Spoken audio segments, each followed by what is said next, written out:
Okay, welcome to the Lovecraft Easing videocast and podcast. Today is May the 15th, 2016, and our guest today is author Christopher Golden. Thanks for being on the show, Chris. My pleasure. Thanks for having me. And Pete is here. Let's do our quick introductions, and then we'll talk to Chris. I'm Mike Davis, Lovecraft Easing, obviously, and let's start from Rick and work our way down. Rick? I'm Rick Lay, and I write articles and stories on classic pulp magazine heroes and pulp magazine authors. Pete? I'm Pete Rawlick, and apparently I just write Lovecraftian fiction. That's all I do. I don't even have... And eroticism. Yeah. So, Matt. Matt is gone. You sleeping? Kelly. I'm Kelly Young. I'm the executive editor of Strange Eons magazine. And Joe. I'm Joe Pulver, writer and editor. Well, again, thanks for being on the show, Chris. Listen, before we went live, that'll work. Then you have to give away prizes, which reminds me, we're going to give away, I still got to do the drawing for last week. I'll do that this evening. I'm going to give away a copy of the alternate cover edition of Autumn Cthulhu. Nice. And then Matt has two prizes. One was Lovecraft's Legacy, and then the other prize was Paul Tremblay's A Head Full of Ghosts. So, Very so anyway, which just won Bram Stoker last night. That's right. Well deserved. If there, actually, I would venture to say if there was a gimme last night, that was the one. You know, I mean, I just don't. I couldn't imagine anybody else winning that for this year. Yeah, and there were some brilliant books this year. So. Absolutely. Chris, before we went live, I'm very interested to hear about your Mike Mignola story. I think you were going to tell. It's actually about. I've been working with Mike on various projects pretty much since a few months after Hellboy started. And the first thing I ever did with him was the first ever Hellboy novel, which was called The Lost Army. And when I was negotiating with Dark Horse, they wouldn't pay me what I wanted them to pay me, and finally we agreed. I said, okay, I'll take the amount of money that you're offering me, but you also have to give me one of these brand new Hellboy statues that they were just soliciting in Diamond Previews, and it's a huge. I can show it to you after, but it's it's a really big, Hellboy statue, limited edition, signed, and they agreed in writing in the contract. And I was at San Diego Comic-Con, and they had never sent me the statue, and I went up to Dave Scroggie, who's the marketing director at Dark Horse, and said, Dave, I never got this statue, and you guys, we have it in writing. So he actually went and got one from a dealer on the floor at San Diego Comic-Con and brought it over for me. And I had to bring it home with me from San Diego, but you bet your ass I did. Yeah. That's great. Cool. How much does it weigh? It's pretty big, and it's pretty heavy and dusty, by the way. Pave writer with a the Lovecraft theme. We can show the lovely Oh wow, I want that. details That is incredible. signed on the bottom. That's So I carried it back. The box was huge. Yeah. Great. So we'll work for statues, I guess. Yeah. Well, there's quite a few sideshow statues that I'd be happy to write something for one of those. They know what they're doing. Yeah. How much does it weigh? How much does it weigh? Was my subtle hope that you'd go over and grab it and show it to us, and it worked. So. There you go. So anyway, seems to me very, very prolific writer. I mean, you've done you've written a lot of different types of books and written for comics. Worked with, as you said, Mike Mignola. Of course, I told you when we did the video test the other day, your book, The Boys Are Back in Town, is absolutely one of my favorite books. Thank you. So I'll just be selfish and start with that one. How did that particular book originate? What inspired you to write that one? You know, interestingly enough, I was talking to. It's not uncommon for me when I'm talking to other writers to say, you know, this is a great idea for you. You should go write this story. And so I had this idea that was sort of like, I started thinking about Sometimes They Come Back, the Stephen King story, which I'd riffed on a little bit in an earlier book of mine called Straight On Till Morning. Again, I mean, they don't bear any resemblance to the original King story, but it was part of the inspiration. And so I started thinking more about doing something with that sort of high school setting. And then I just had this idea one day, and I thought, what if Stephen King wrote Back to the Future? What would that be like? And I'm not saying King exactly, but I just mean tonally,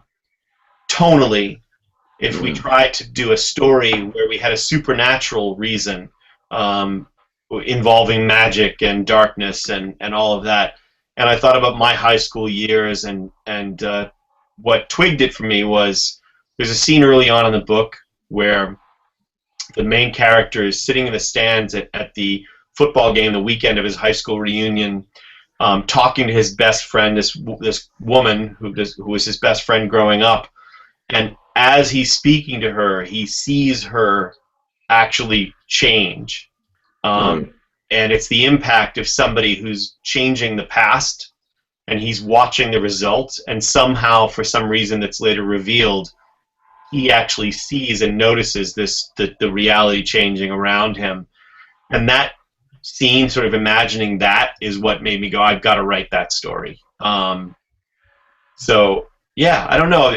I was just going through that, playing with a lot of my high school years, a lot of my memories, and all of that. So It is a very creepy scene, and another creepy scene for me, or part of the book, when he's, I can't remember it's been a year or two since I reread it, but one of his friends who I believe he was going to meet at the homecoming, at the 10-year homecoming. Yeah. He's very excited about meeting him, had gotten emails from him and so forth, and he goes there and he can't find the guy.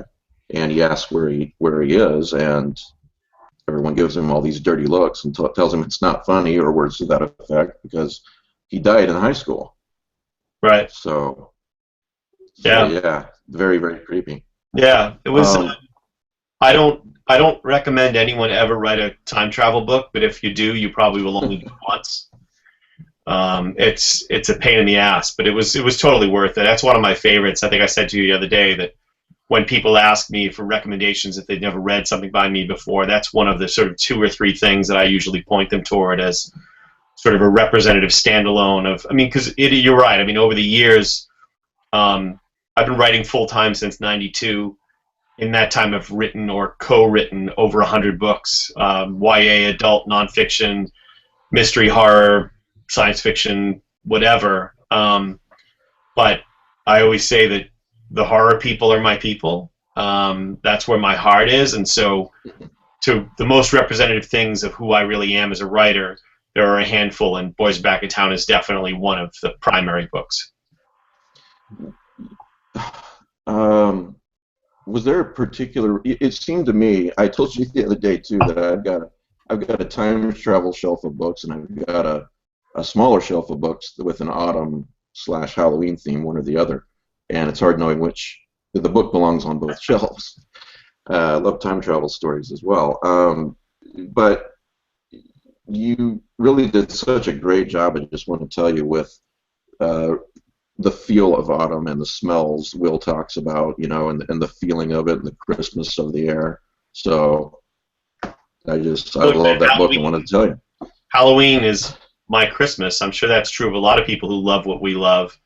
And I lived in New England all my life except for 3 years when I lived in New York. And, there's no better time of year, man. The minute that time comes around where you can pull a sweater on or a sweatshirt, and, that's just the best. But I appreciate that. And I'm, yeah, anyway. I've been waiting. The producer Don Murphy, who's one of the producers behind the Transformers movies and Natural Born Killers and a million other things over the years, has been telling me for about 10 years that, eventually he wants to make The Boys Are Back in Town into a movie, but so far he has not made the move to do that. So I'm hoping he eventually gets around to it.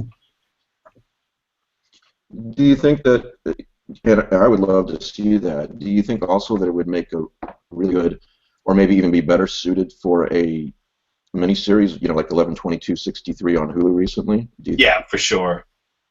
For sure. I mean, I think once upon a time, you couldn't rely on television to translate something with any kind of quality, but obviously that's changed dramatically.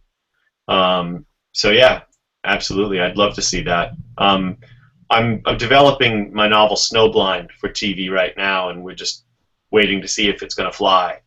But that would be done. If it's done, it would be done in the same way. It would be like a sort of single season, short season adaptation of the novel, and then we have some ideas about what we would do if it's successful. We could do a sequel, but it wouldn't require it, Yeah, actually, Snowblind, I'm in the middle of that one right now, and I love autumn, and I also love winter, as crazy as that may sound. I'm from Iowa originally. And it seems to me that, well, obviously, winter's just another character in that book. For sure. For obvious reasons, if you read the book. Do you like making weather another major character in your book? Yeah, it's funny. Books I've read of yours so far. I just taught a class at the Dallas-Fort Worth Writers Conference, and I don't remember. One of you guys probably will be able to chime in, but there's a famous writer who had sort of 10 rules of writing, and one of them was essentially saying, weather's for lazy people. Don't use weather as your. I just think that's bull. I mean, I don't. I think that it's so effective, and it is, as you say, in Snowblind, it is a character. The winter is ominous, and Joe disagrees. No. I couldn't agree more. Whether there are all kinds of examples of writers who've used weather. I agree. Weather. I wrote one short, which was a tribute to Laird. It was a sequel to At the Mountains of Madness. And the villain, if there is a villain, if there is a monster, is this Arctic cold that's inescapable. Right. You couldn't be more right. Weather can be an amazing, vital, not just setting, but character. It can maneuver and control so much of what's going on within your work. No, more power to you. Great. Yeah. Well, and again, if you look at Dan Simmons' The Terror, that book would be Master and Commander without the winter, the Arctic weather. Not that there's anything wrong with Master and Commander. And I just feel like, look at Bradbury. So many stories by Ray Bradbury. It's the evocative nature of the autumn or the winter or even spring in some cases. Or again, he uses them all, but I just feel like you shouldn't rely on it. It shouldn't be what you're falling back on. But it's anyway. Enough about that. Yeah, if Bradbury can do it, we should all be able to do it, or we should all think it's a good thing to do in our stories. And someone said to me the other night, asked me who my favorite writer was, and I said I couldn't pick one. But if I had to pick one, it would be Bradbury. And The Boys Are Back in Town really has that Bradbury feel as well. So thanks. That's obviously that's high praise. And I think Bradbury is influential in that book in particular, and a couple of others. Yeah, I mean, the thing is, like, I talk about King because I read so many different kinds of books, and I love so many different kinds of books. But for me, I always say King was the narrative voice of my youth. I discovered him and was reading him at a time that was so vital and so important to me.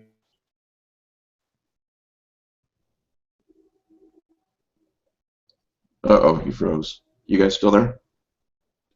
Yeah, I'm still here. I'm still here. Okay. and so I discovered all the other great writers I discovered through him. Sometimes literally, like reading Danse Macabre or whatever. So anyway. Well, speaking of King, you wrote a book called, what was the name of that? Was it The Complete Universe of Stephen King? It had two different titles. The last one was The Complete Stephen King Universe, which I did with Hank Wagner and Stanley Weatter. So obviously you've been hugely influenced by him. This is probably one of those questions like, who's your favorite writer? It's hard to pick one, but do you have a favorite King novel or a couple of favorites and a couple of favorite short stories of him? Yeah, I mean, it's easy to pick my favorite, but not easy to go. I mean, my favorite novel, I have sort of two favorite novels of all time. One is The Stand, and the other is A Prayer for Owen Meany by John Irving.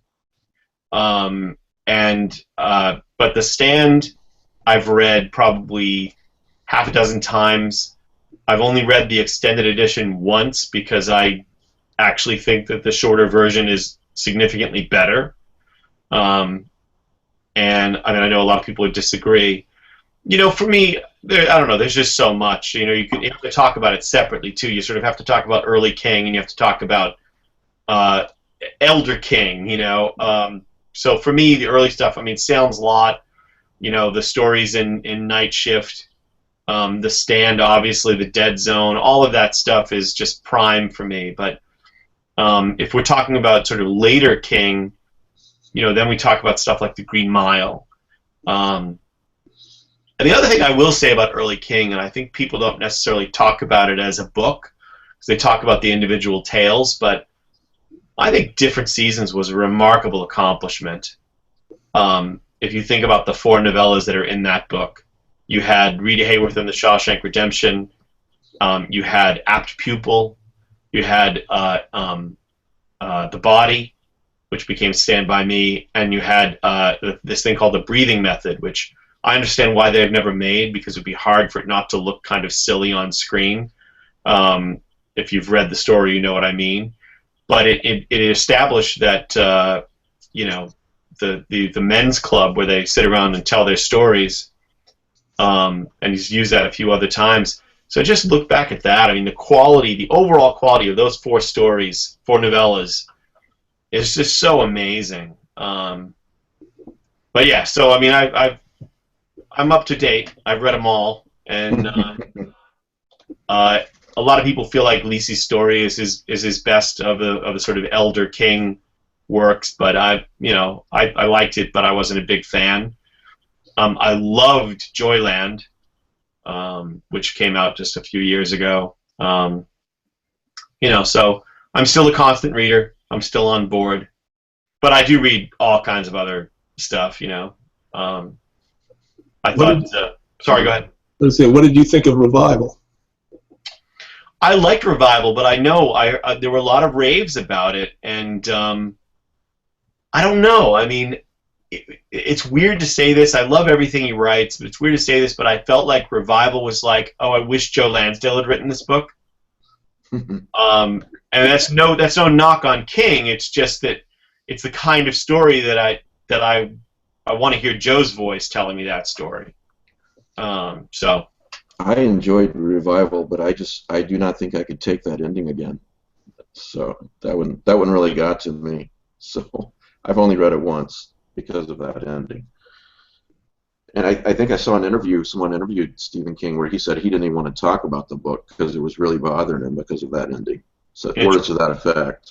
So, well, speaking of Elder King, I assume you did you read Duma Key? That's one of my favorites. I really enjoyed that one. You know, nobody talks about Duma Key, but That's I felt like Duma Key was the book where, and again, I've met him and I've spoken to him, but I don't know him. So I don't want to presume anything here, but I felt like Duma Key as a reader was the book where he finally moved past the accident. Right. I love that book. That's one I really would like to read again. I thought it was great.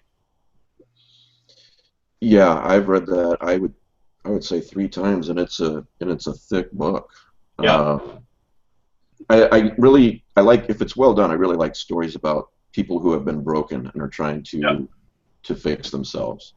Well, there's a And song by Over the Rhine, "All My Favorite People Are Broken," which I quote at the beginning of, might be Ararat or Dead Ringers, Ararat's next year's book. But yeah, so I'm with you. I just feel like those are the stories you want to tell, you know? yeah, awesome guys. I finally found somebody else who likes Doomakey as much as I do, because you guys always get real quiet when I bring it up. We got to see what Pete's Yeah. shaking his head.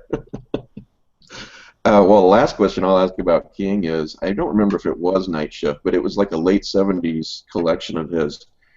I think I almost enjoyed the introduction to that particular collection as much as some of the stories. It's the one, I don't, again, it may be Night Shift, it may be something else, but you remember that introduction where he's talking about he's alone in the house, he's Mhm. writing the introduction, and it's raining and storming outside? That's just great. It's the one. There's the one about in Night Shift. He talks about how he's not a child anymore, but when he goes to bed at night, he still is at pains to make sure that his leg isn't sticking out from under the covers. And that just, I think it speaks to anybody who treads the ground we tread. You know. Yeah. So yeah, no, he look.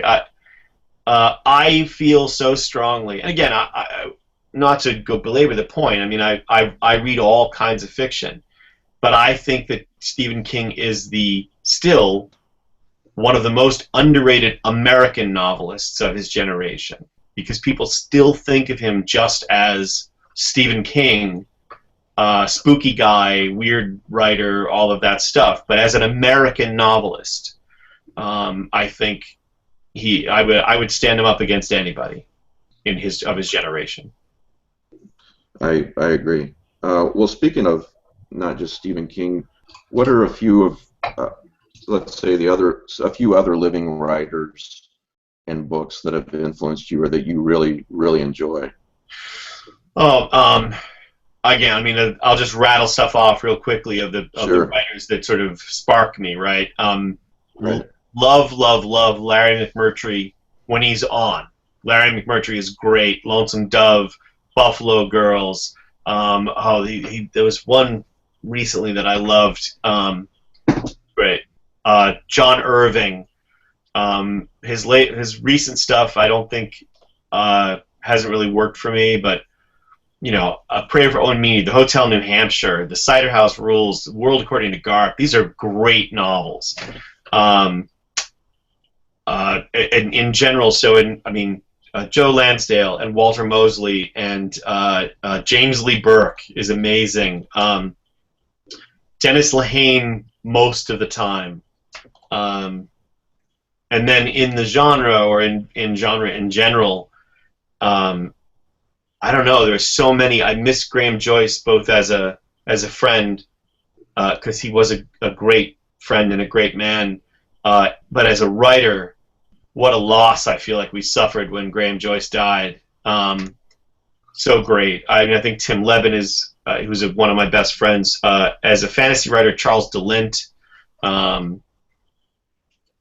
I don't know. I'm now going to look over at the shelf and see, like, there's so much stuff that I love and read, but I'm just, and again, I mentioned before Joe Lansdale. Yeah. And one of the things I love about Joe Lansdale is no one will ever be able to be the new Joe Lansdale. You know, I mean, it's impossible. I mean, lots of people have been compared to King over the years. Lots of people will be compared at some point to Neil Gaiman. You know, and I mean, you could make a list of all these great writers that people could say, oh, it's sort of like, or in the vein of, or whatever. But, you know, I don't know if you guys read Joe Lansdale, but nobody writes like Joe Lansdale. Period. It's his voice, and it's not possible to imitate. So on that, and I've told this story before. Every once in a while, I'll walk into a Barnes and Noble, and you'll go to that new and upcoming writer section that they have at the front. Yep. Every few years, I go there and they have new writer Joe Lansdale. And I'm like, I've been reading Joe for 20, 25 years, Yep. and whenever he shifts genres or invades a new genre, he's a new writer, and everyone just seems to have forgotten that he's there. And yeah. Well, I mean, the great look. If I was going to be, I've always said, I edit anthologies as well, and I've edited books occasionally. I'd love to be in a position where some publishing house would give me an imprint and let me do just like 6 books a year, and the first person that I would call would be Joe Lansdale, because he literally can do anything, but every single thing he does is still going to be a Joe Lansdale book first and anything else second. But I know what you mean. I mean, what's that? Did you watch the show Happen Leonard? Oh, of course. That's great. Yeah, Happen Leonard it was so faithful. It felt like the books. Yeah. And I also one of the reasons I like reading Joe is because I don't read Joe and then feel like I should go write something like that. You know what I mean? You can be inspired and go, like if you're reading certain fantasy writers, you might go, oh, I want to write something like this.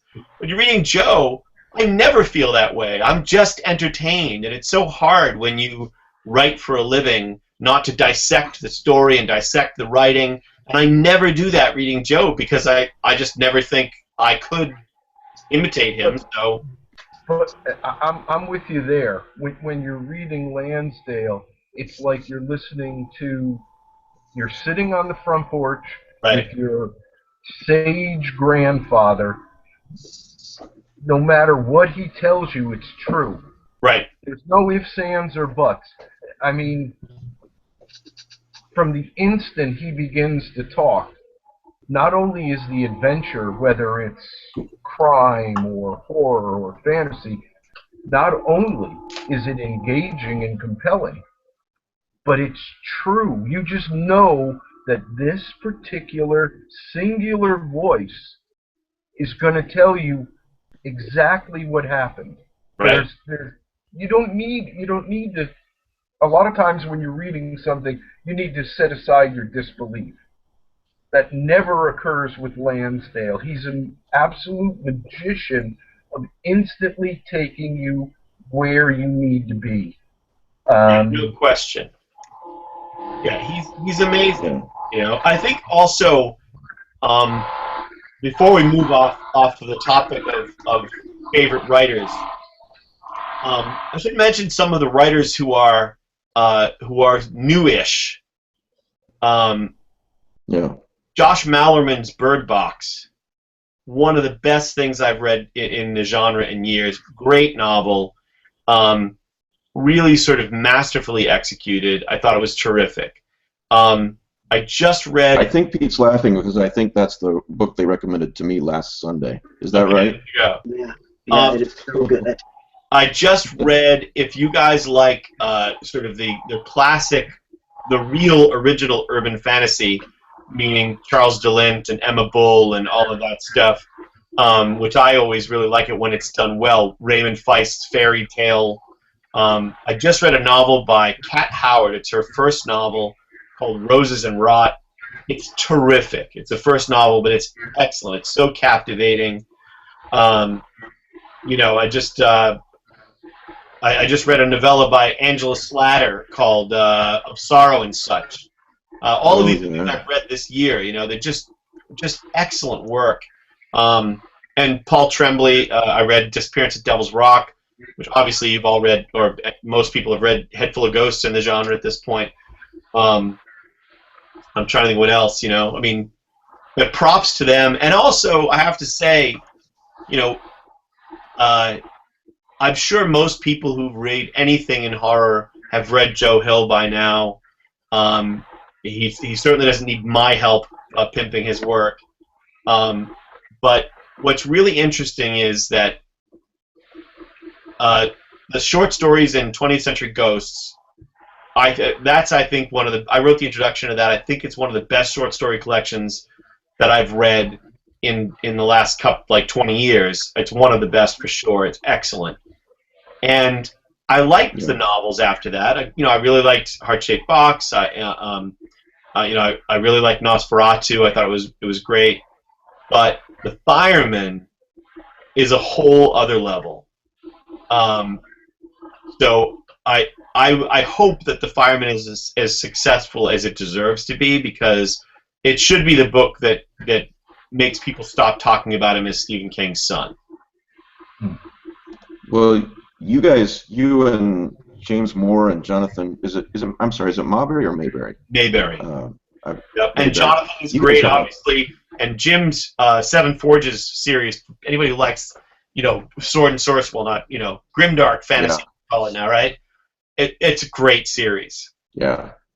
Well, you guys have a podcast called Three Guys with Beards, I believe, and I think you just interviewed Joe Hill. Was it you that, am I remembering this right? One of you guys told him, I'm happy to report that to you that The Fireman doesn't suck, or something. I believe that was me, yes. I believe that was me. That's great. Well, I've known Joe for a long time, and weirdly, when I met Joe, I didn't know that he was Joe King.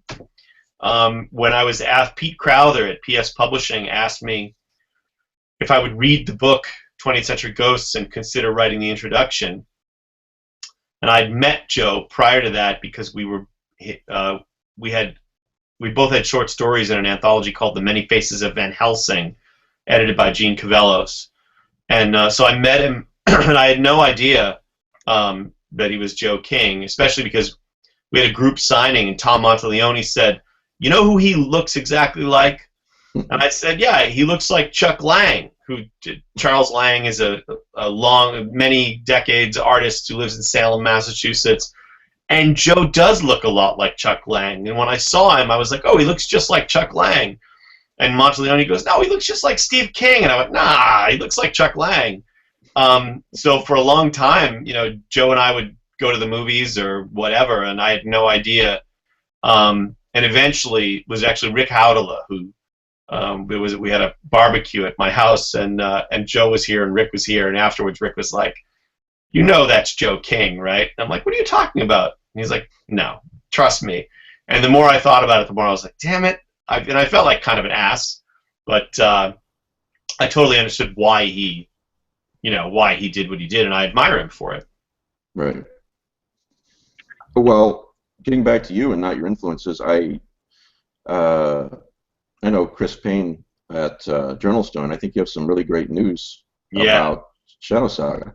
Yeah, you want to talk about that? Yeah, it's funny. So the announcement, which I made the other day on Facebook, is that that Journalstone is going to be publishing the entirety of my Peter Octavian / Shadow Saga series, which is 7 books. The first one was my first novel, came out in 1994. That's Of Saints and Shadows, and the last one, which is called King of Hell, came out in 2014, I think. Which is obviously a long span, but it's been weird. I mean, the first novel, when it went out of print, and it went out of print because I asked them for the rights back. So I asked them for the rights back, I want to say last year. So it's been out of print for about a year, but prior to that, it was never out of print for 22 years, 23 years, which is pretty amazing, actually. I mean, I wish I could say that about all of my other books. Well, maybe not all of them. Some of them I'm happy they're out of print. But yeah, so the series, it's been interesting because, I won't bore you with the whole story, but for a variety of reasons, sales and different publishing schedules and delays and stuff, you had the first book sold great, and over time, the books sort of were sold less and less and were kind of brushed under the carpet, and so many people who read the first 2 or 3 books don't even know the other 4 books exist. And then later books were released with these sort of very urban fantasy, handsome, cover model kind of covers that turn people off who loved the original books. And anyway, the biggest thing for me is that the books have never been in hardcover anywhere. They've never been published with a uniform trade dress. with covers that match in the same size. So I'm really excited. I'm looking forward to working with Chris, and I've been wanting to work with him for a while. But I'm just so happy that people who love the series will actually be able to have them all in a matching set, whether they want hardcover or paperback. Right. Yeah. And as you know, as a reader and of someone who loves books, you know, it would drive me crazy that I couldn't have them match. You know, so. Well, and Chris, he's a great guy, and he really does a fantastic job with Journal Stone. He really does. Yeah, they're doing beautiful work. So I have a question for you. Have you ever seen? It's pretty obscure TV show, Buffy the Vampire Slayer. Have you ever seen that show? I may have caught it. I may have caught it once or twice. Yeah. Well, I'm a big Buffy and Angel fan, and so I couldn't let you go without asking you a little bit about that. Sure. How did it transpire? You've written quite a few books and novels. I think I wrote 13 Buffy the Vampire Slayer novels, and I want to say 3 nonfiction tie-ins, plus 2 video games, plus the original entire run of the Angel Monthly comic, plus about 9 issues of the Buffy Monthly comic, various one-shots for Dark Horse with Giles and Willow and Tara and Spike and Drew, and probably assorted other stuff too. So, in other words, you have heard of the show. Yes, I have heard of the show. Yeah. I didn't know about the video games. That's pretty interesting. When did those come out? I'm terrible with chronology. I don't remember the year, but Tom Snigoski and I wrote both of the Buffy video games. The first one we only wrote the dialogue, not the plot, because they'd been working on it for years. And that one had a great fighting engine. The second one we wrote the story and the dialogue, but they stupidly switched companies. They switched developers, and the fighting engine in the second game is just off-putting. I mean, the game is not nearly as good because it's just harder to. I'm not a big gamer, but I obviously have played the games I wrote. Yeah. How did it all come about that you'd been writing for quite a while before that? How did you get into writing for the Buffy universe? You know, I've written a ton of media tie-in stuff over the years, even though certain writers who shall remain nameless told me it was a bad idea. People wouldn't take me seriously as a writer, and I certainly don't think I don't think it's done me any harm. And I feel like if it's a property you care about, in my mind, it's just playing with somebody else's toys. You know, it's stuff that I love. I recently did a Sons of Anarchy novel because who wouldn't? So with Buffy, it was a matter. I'd written a bunch of my own novels. I'd written a few tie-ins before that, mostly Marvel Comics and Hellboy stuff. And I've been talking to Nancy Holder for a while about trying to do a collaboration of some kind, and it just so happened that we were on the phone the day after the Buffy pilot aired and said, "Hey, did you see that last night?" And we were like, "Yeah, that was so amazing." And I said, or I think I said, but it could have been Nancy, we should find out if somebody has the rights to that. So we called both our agents and immediately had them on the phone calling around to the publishing companies. And that same day, we found out that Simon & Schuster had the license, Pocket Books had the license, and they had the rights to do 4. And the first one was going to be an adaptation of the pilot. And they had writers for 2 of the others, so they did have a slot available. And they basically said, well, pitch us. So we wrote 3, sort of short, couple-page pitches and sent them our credentials. And basically they came back and said, if you can write it in 4 weeks, you have the job. So we wrote it in 3.5. The first book we wrote, and it ended up being the very first. So it was the very first original Buffy the Vampire Slayer novel, Halloween Reign. It was the first one, and subsequent to that, we wrote a bunch together, and she wrote a bunch, and I wrote a bunch. I wrote one with Tom Snigoski, and so we did the first hardcover. I did the first Spike and Drew novel, which was also hardcover. It was the only book I think that they ever did that had nothing to do with Buffy. It was set in the 1940s during World War II. Yeah, I mean, all kinds of stuff. But it was one of those things where I just loved it. You know what I mean? I loved the dialogue. I loved the characters. And as a feminist, I think that it's so hard for people to look back at the time before Buffy and have real perspective on how much the dynamic of Buffy the Vampire Slayer changed popular culture. Because the idea that there'd be a girl who'd be the one who says, this is what we're going to do, and this is how we're going to do it, and all the males would go, lead on. Basically, that was it.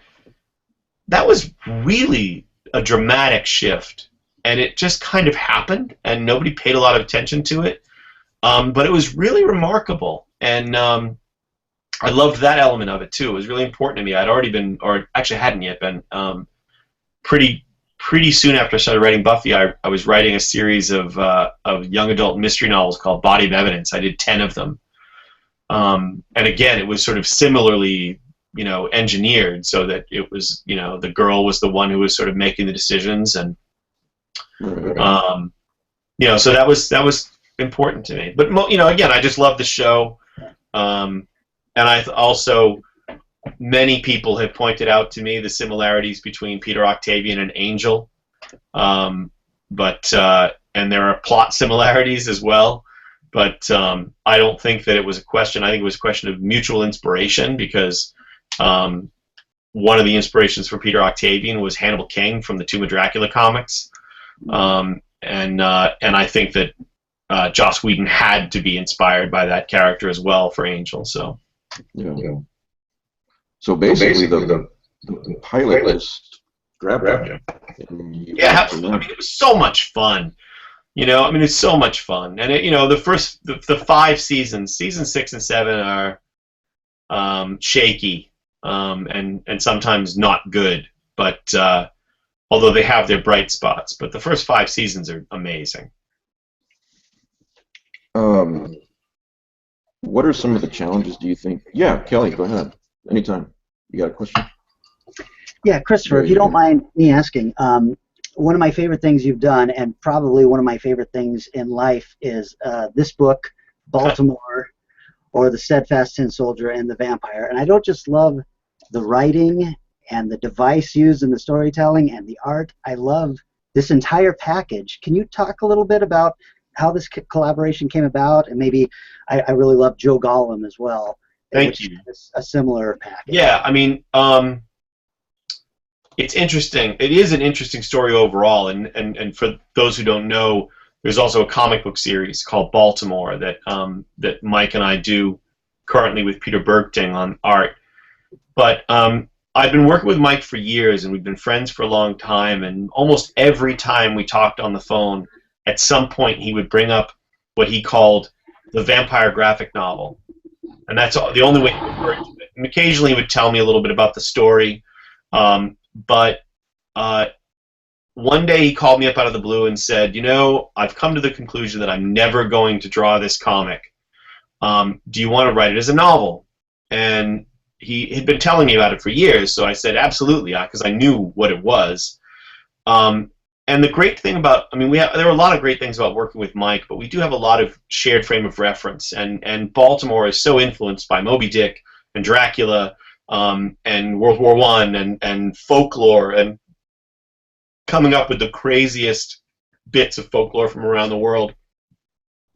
And unlike Joe Golem, which had less plot, Mike had sort of worked out, he sent me handwritten notes, he faxed me, and he worked out about 80% to 85% of the general structure of the plot of the novel, with several big holes in it, and said, fill that stuff in, and we'll pitch it. And at the time, I was agenting myself. I parted ways several years before from my first agent, and I'd yet to. I parted ways with that agent mostly because I felt like there was nothing she was doing for me that I couldn't do for myself. And I didn't want a new agent until I could find an agent that I liked, who I knew could do more for me that I could do for myself. And so I actually ran an auction. I auctioned Baltimore. I had 5 publishers bidding on it. And we ended up with Anne Grohl at Bantam, which I was very happy with. Love Anne. Still, she's one of the 2 or 3 best editors. I've worked with a lot of editors in 20-something years, and she's a terrific editor. But we ended up with Anne, and it was a great deal. But part of the deal when I made the deal, and part of the conversation as part of the auction, was I said at the time that the book had to be outsized, that it couldn't be the traditional trim size. And I don't think I specified the ragged cut, although I'm glad they did it. Yes. But it was very much about Mike has to do the cover. It has to be outsized. It has to stick out on the shelf, which is awkward. It's a risk for the publisher. But it was just important to me what the package looked like. And so, yeah. And then we developed it as a film for a while, and that's a whole other story in itself. I wrote the screenplay, adapted it for New Regency Pictures, but in the time with David Goyer attached to direct, but in the time between the time that they said go right and the time that the screenplay was delivered, the president of New Regency had left, and a new guy had come in, and the new guy just didn't get it. I had the chance to sit down with Mike Neal a couple years ago, and I talked to him a little bit about the film adaptation. I didn't realize that you were involved because he was very unhappy with what was going on and said that they wanted to put robots into the storyline. And I thought, that's typical Mike. They didn't want to put robots. That's just Mike talking.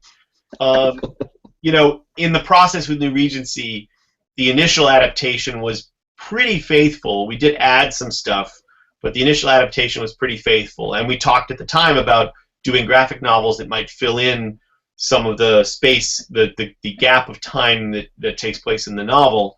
And then when the new guy came in at New Regency, it really became, he wanted something really traditional, very linear, clearly just didn't understand what we were doing. And so it was actually it's a terrible Hollywood story. It's a typical thing. While they were giving me notes, I literally gave the producers, I said, look, of all of the things you just told me to do, here are the things that won't work and why they won't work. And they said, well, this is what the head of the studio wants you to do. And we've already made that argument on some of these things, but this is what he wants. So I did go and rewrite the script to create a linear, cleaner, with more explaino, version of what he wanted.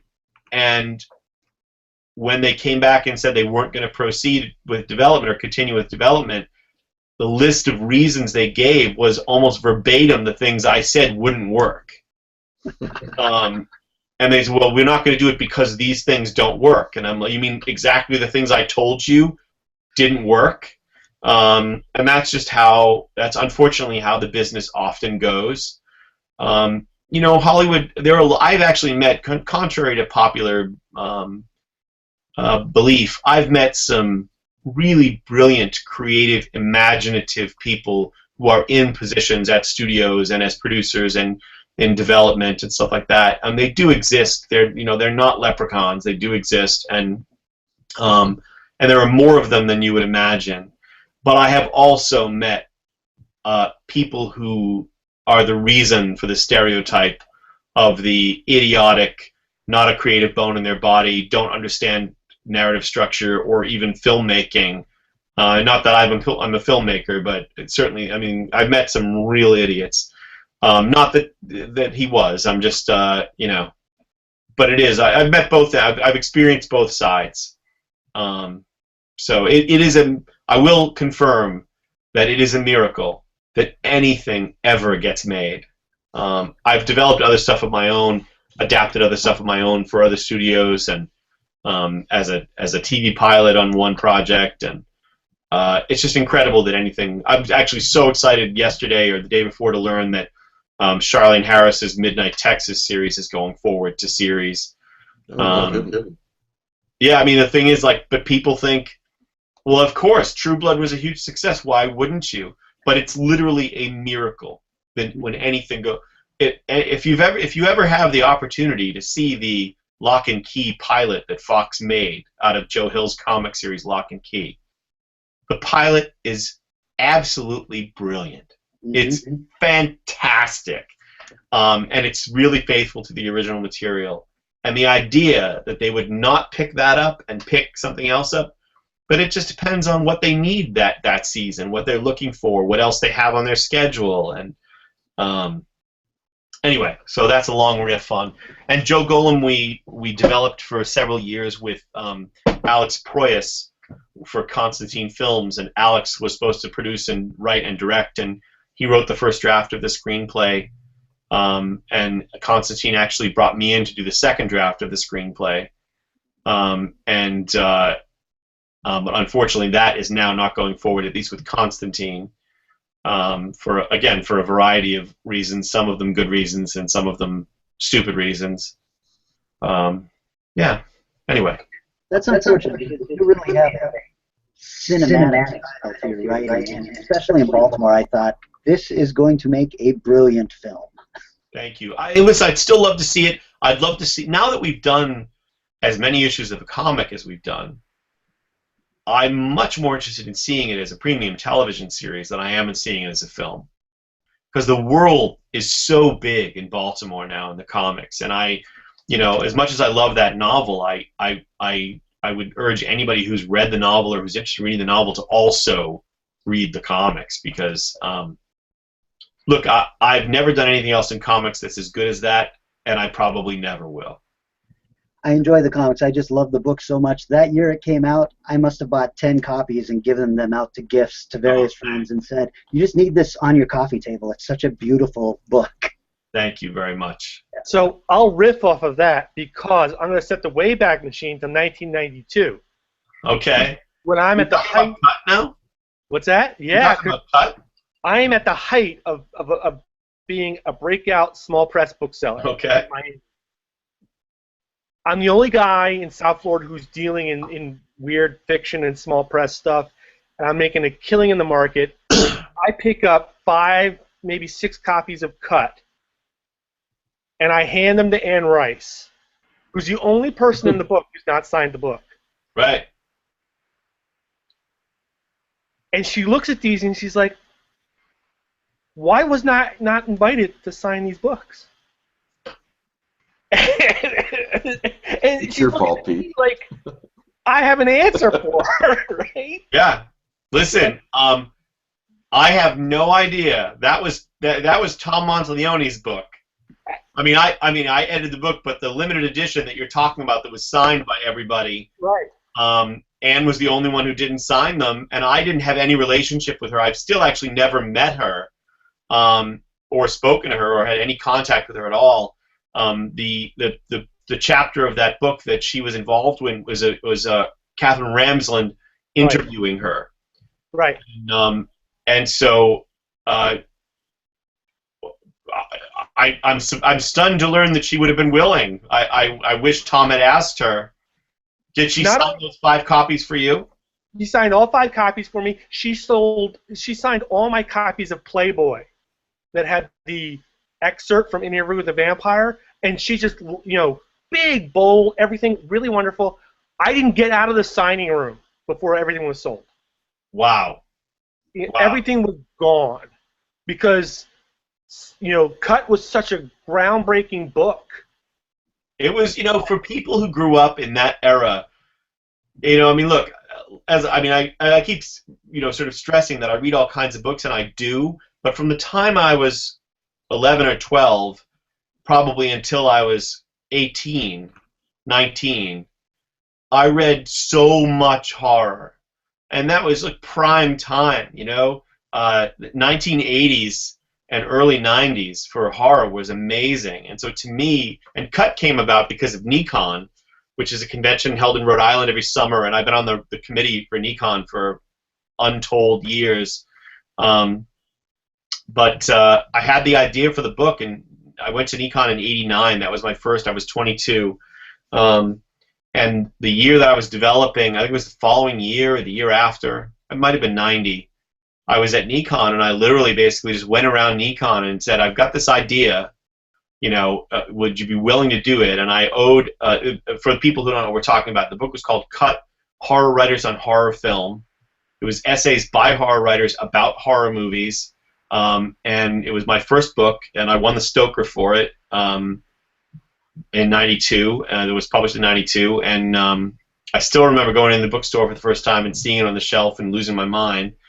But the first time I went to NECON, the first night, I was standing there at 22 years old, and this is the secret of going to any convention for the first time that's a writers' conference.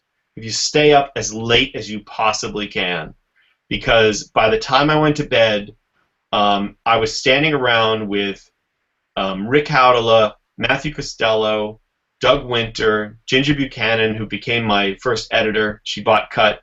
John Skipp and Craig Spector, Craig Shaw Gardner, Charles L. Grant, and there were a couple of other people there too. I think Rick McCammon was the following year. But it was me and that group that I just named. I was the only, and I just kept my mouth shut and listened because I didn't want them to notice that I was among them, And most of those people went on to become really good friends of mine. And in fact, I feel like of my era of young horror people, I was sort of one of the few survivors because horror died right around the time I was starting, and so many people just surrendered or were unable to continue. And I mean, just so few people continue. So I mean, if you look back at the sort of class of '94-ish, or the class of the early '90s of writers of my sort of general age group, there were very few people that stuck it out who were coming out at that time.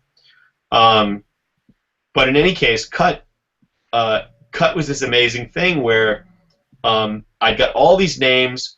Craig Gardner was so great, and he wrote a chapter on spec. He wrote his essay on spec for me, so I had that to go with the proposal. And I sent it in to Ginger Buchanan, and she said, look, you need at least 2 marquee names. And Catherine Ramsland got me the thing with Ramsey, and I happened to be doing some journalism at the time for a thing called the BPI Entertainment Newswire, and I'd already interviewed Clive Barker once when I was in college. I interviewed him for the Tufts Daily newspaper, so I'd met him once or twice prior to this, but I was interviewing him in New York City for the Entertainment Newswire. And I'm in his hotel room, and I interview him, and when the interview's done, I said, all right, listen, I got to ask you this question. And I pitched him Cut. And Clive said, listen, I don't know what's going to happen between now and then, but if it's going to help you sell the book, put my name down, and we'll figure it out. Oh, wow. So this is the thing, and I could talk for a million years about, and again, I've been writing full-time since 1992, and I worked on so many projects for so many different people, but the number one thing that you've got to come back to all the time is how kind people are. My agent represents people in all different genres, and he always says, of all the genres that he's ever worked with, the horror people are the nicest people. They're the kindest. They give you the shirts off their back. And I got to tell you, I mean, Skipp and Spector, my first NECON, late at night, we'd been talking for a really long time, and I was walking across campus with Craig and John, and I said to Craig, listen, I'm going to really thank you for the time that you've given me. I was a kid, and Craig said to me, Clive Barker said to us, he reached down his hand and he pulled us up onto the ledge and he said, there's room up here for all of us.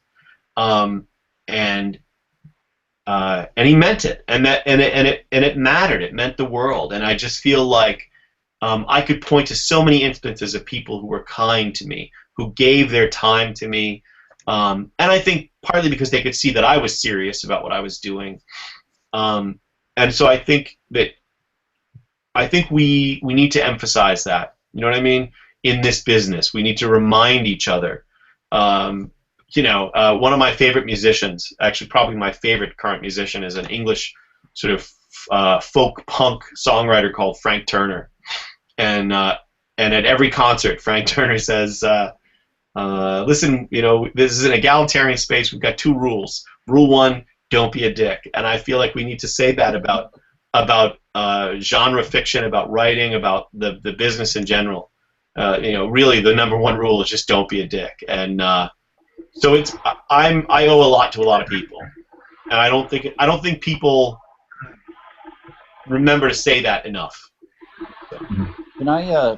That's a great point. It's something we stress here continually. This how wonderful and how generous people are within the community. Yeah. If you look at Paul Tremblay, if you look at Laird Barron, if you look at all kinds of people, many who you mentioned, many who are, you didn't mention, this is not a competition. Right. This is a celebration. We're all readers. We're all fans. We are overjoyed to be part of it, and to be allowed to receive the gifts it continually it brings. You're right. Can't be stressed enough. Shouldn't we celebrate what we love?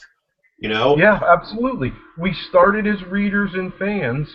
When we exit, we will be readers and fans. That's what our DNA is. The fact that we're creators is just a lucky addition, almost. Right. Exactly. Yeah. And it's not a zero-sum game. We have to remember that. And you had a question for Chris. Find somebody kind of a dick, but but usually and not coincidentally, those people tend to disappear pretty quickly. I kind of want to take a little bit of a left turn. Yeah, please. This is after all the Lovecraft e-zine web chat, and I read Joe Golem. Had no idea who you were. I just picked it up, and okay, just for me, those aquatic people have the flavor of deep ones. Yeah, of course. So, I'm sort of interested in... Are you talking about the comic book or the novel? The graphic novel... Which one did I read? Okay, it was the Joe Golem and the Drowning City. Yeah, that's the novel. Okay. The illustrated novel. That's what I picked up. Yep. Just because it looked deep one-ish. Okay. Yeah. But, so, do you read Lovecraft at all? I mean, I don't know that you write anything that's... Yeah, I occasionally... Sorry, go ahead. I was just kind of wondering, like, do you have any interest in his sort of weird fiction? Do you write anything along those lines? So, I've always read Lovecraft. I taught. I went to Tufts University, and one of the great benefits of being at Tufts is that as a junior or a senior, you can teach freshmen pass-fail class called an exploration, and mine was horror and contemporary culture. And I won't bore you with talking about the whole class, but one of the things they were required to read was blood-curdling tales of horror and the macabre. And so, yeah, I mean, I've read probably most of it, and most of what I've read more than once. I've written the occasional directly Lovecraftian story, very occasional, but more likely it's stuff that shows up like in Joe Golem, where it's influenced by the ideas of the outer darkness and all of this stuff. So you'll see it show up, sort of Lovecraftian influence occasionally.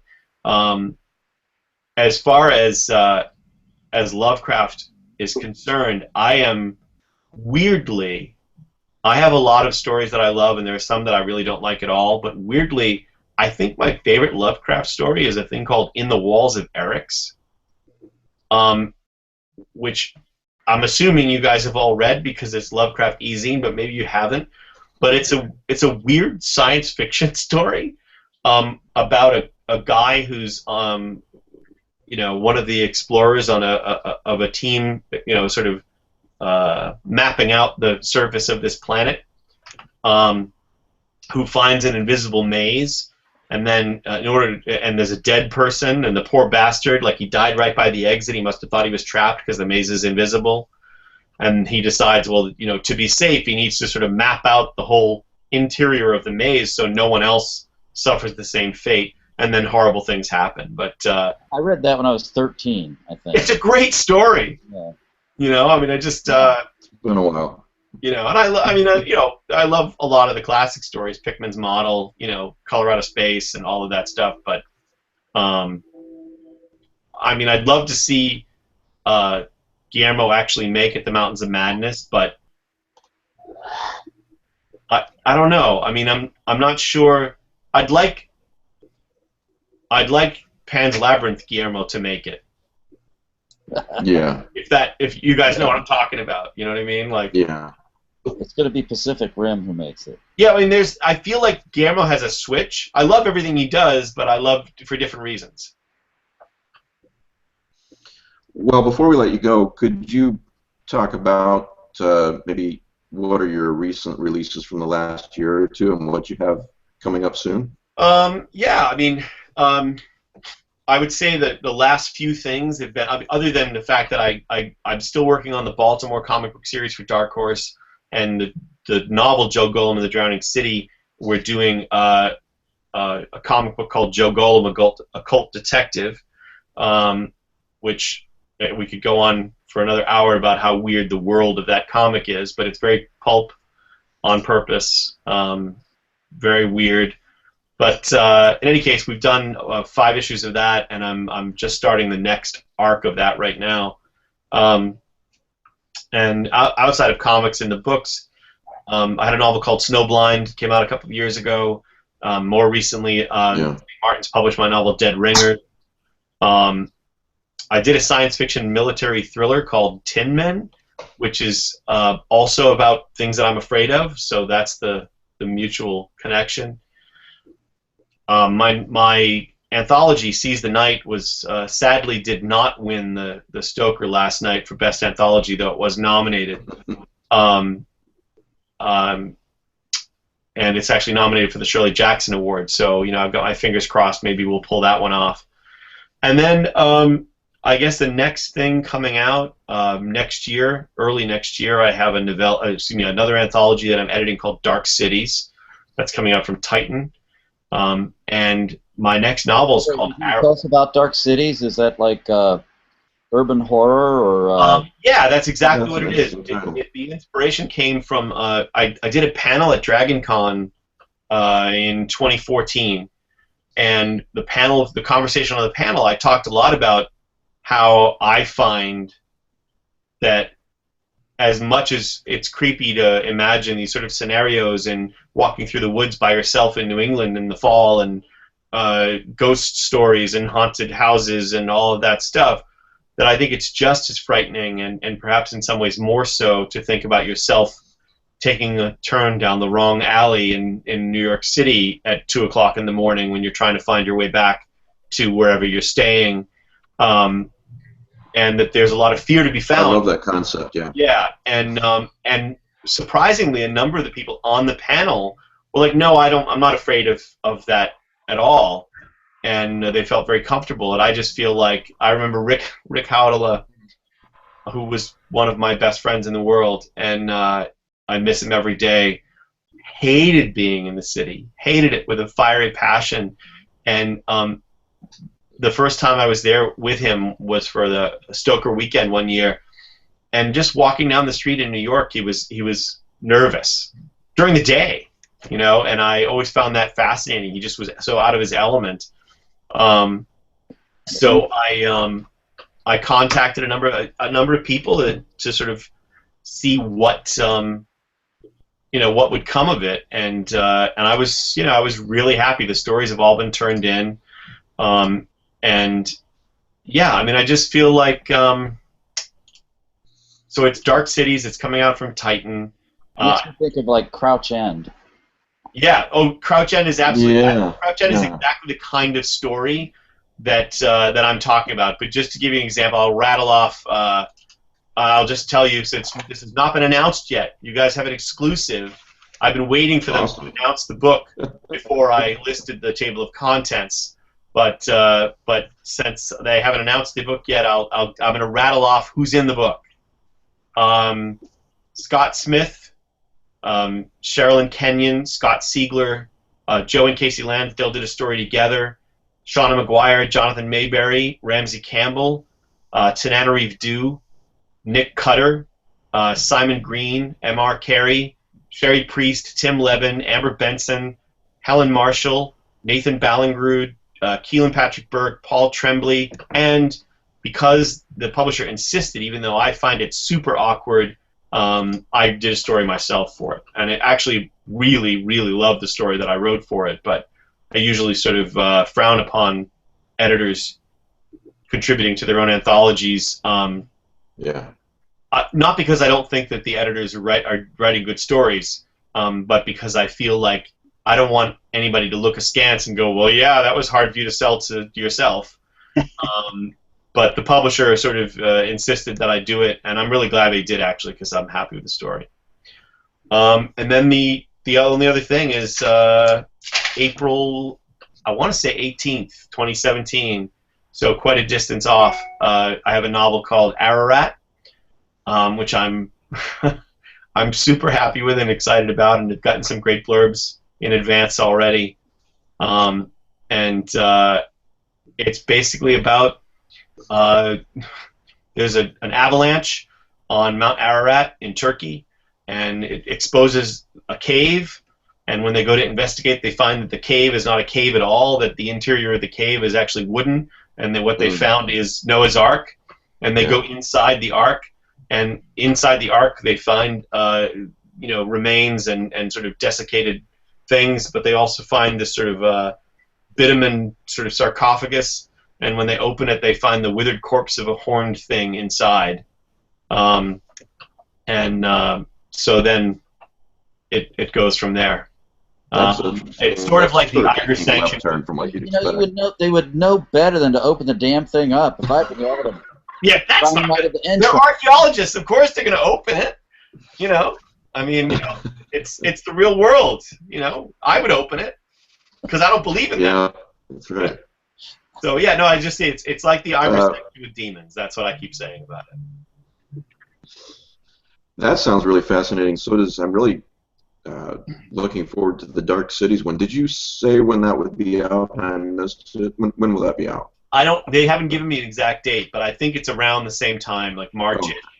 But I haven't seen an announcement. So, but it'll be released simultaneously in the UK and the US by Titan. Ararat will be released by St. Martin's in the US and Headline in the UK. So, yeah. So it's been, and then I can't tell you what I'm working on now. Okay. Since this is Lovecraft Easing, we would be remiss not to point out you were in the recent Gods of H.P. Lovecraft anthology. Oh yeah, that was a blast. I did that with Jim Moore. And the other Lovecraft thing that I did within the last couple of years, which was just a labor of love for me, is Chaosium did Madness on the Orient Express. And I did a story for that was originally supposed to be called On a Train Bound for Home, but Daryl Schweitzer had a story that had sort of similar sounding titles, so we just shortened it to Bound for Home, and it's basically a sequel to the Harry Houdini Lovecraft story, Under the Pyramids or Beneath the Pyramids. Yeah, that I'll say unabashedly, that's the best story in the book. Oh, thank you very much. I really appreciate that. If you enjoyed it, it's probably because of how much fun I had writing it.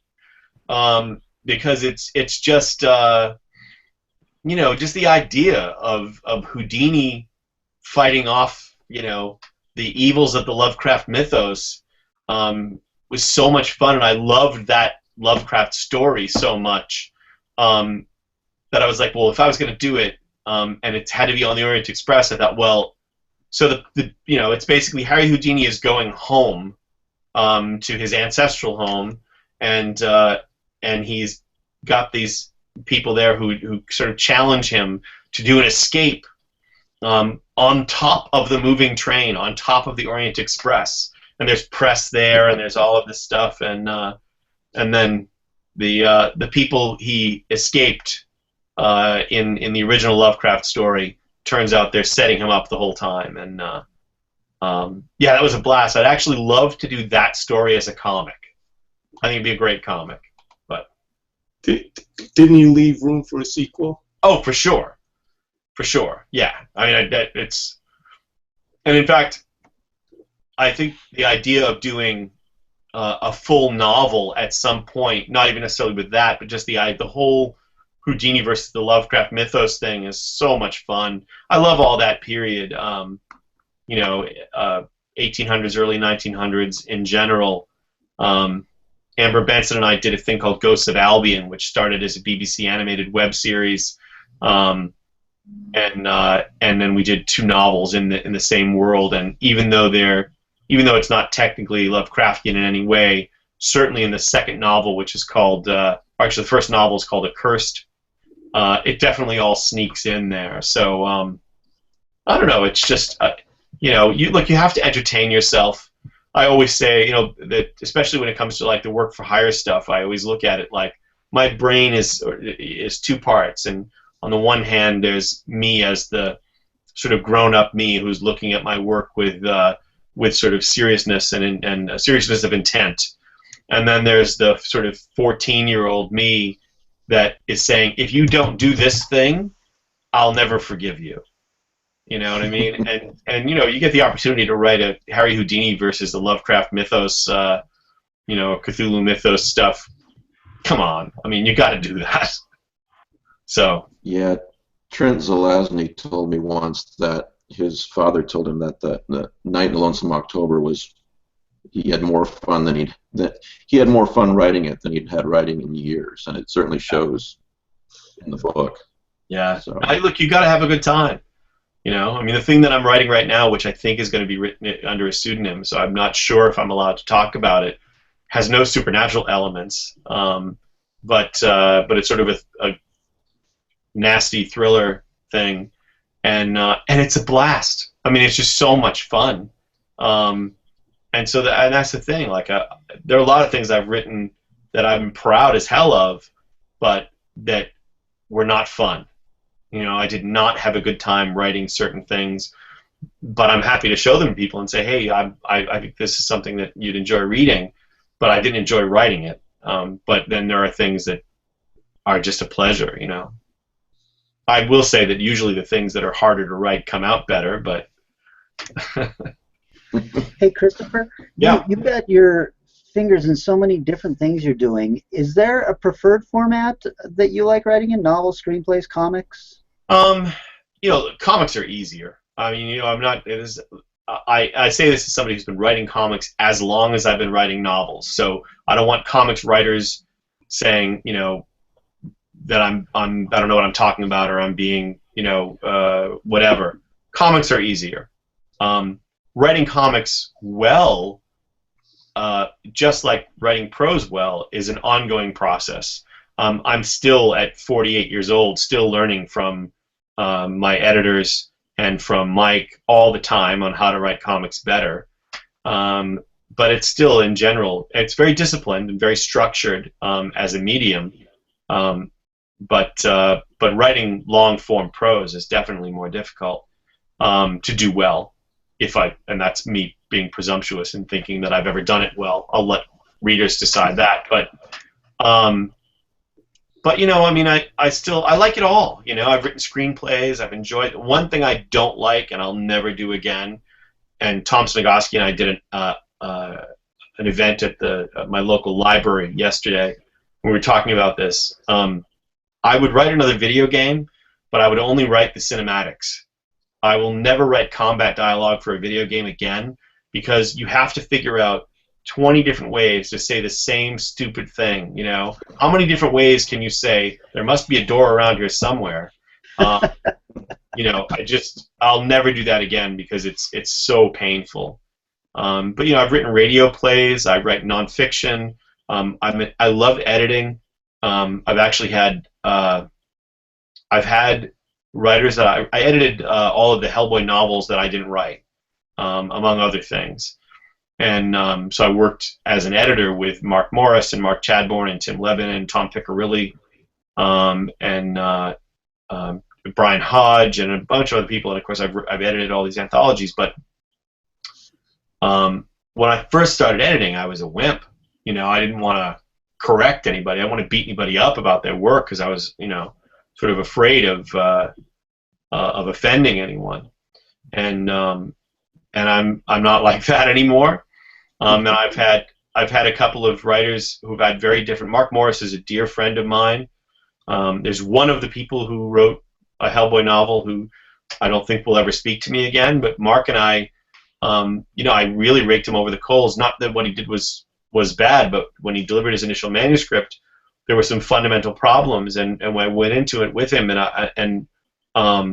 he's one of my favorite writers. He's so talented, but there were just things as an editor that I needed to get him to do. And for about 36 hours, he was pissed. He didn't yell at me or anything, but I could tell he was not happy with how much work it was going to require.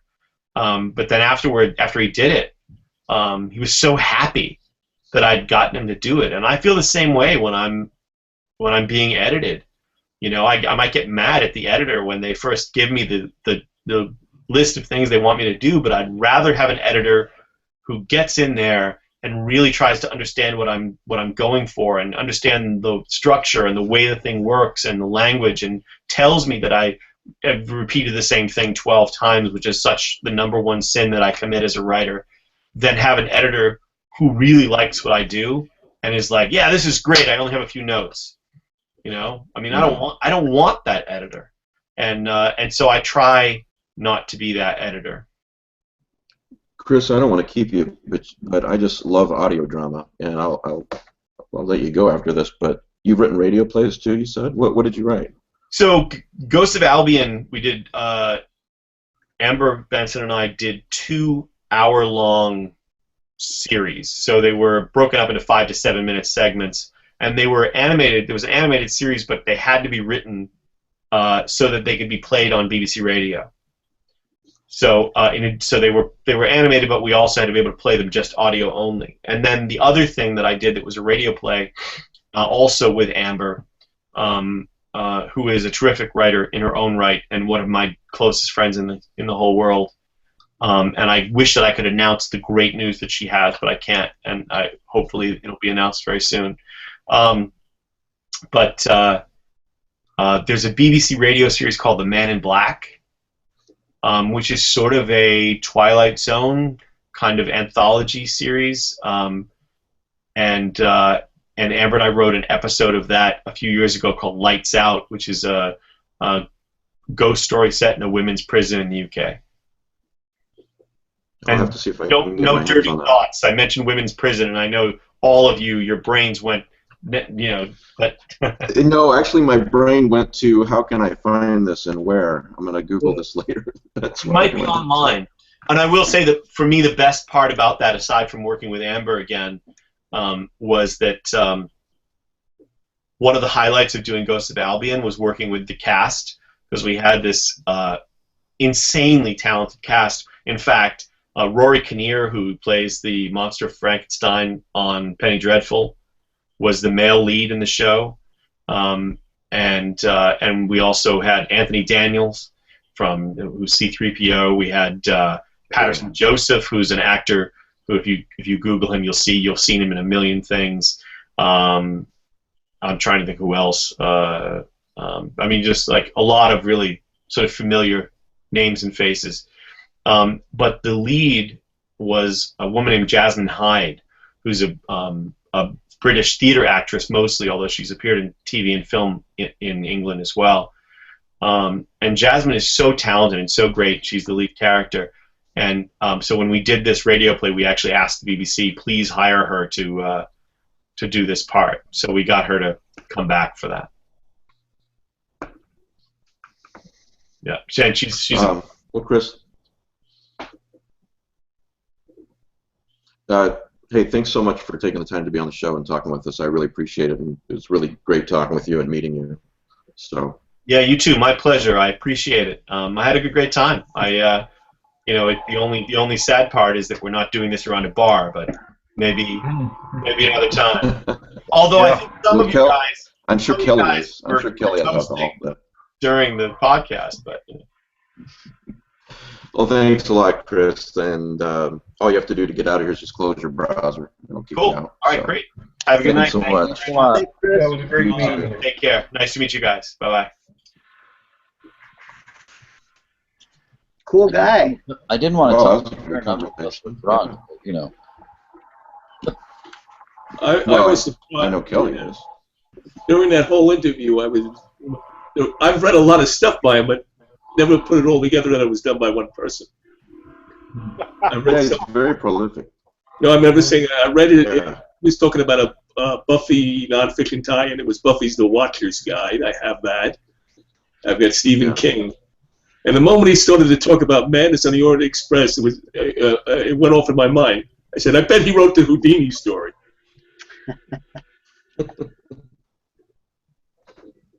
Well, I forgot to tell a pretty interesting story.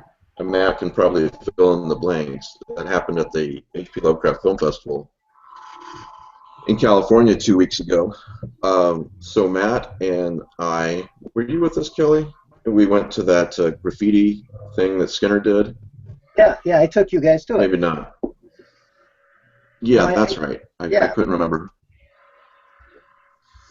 Well, anyway, you guys remember me talking about it. As soon as I saw that, it reminded me of a story that I'd read, a Lovecraftian story that I'd read somewhere that I couldn't remember where, I couldn't remember who wrote it, and I couldn't remember the plot. All I could remember was I was really, really impressed by this story, and I hadn't thought of it since I'd read it. Well, I hadn't thought of it in several years, let's put it that way.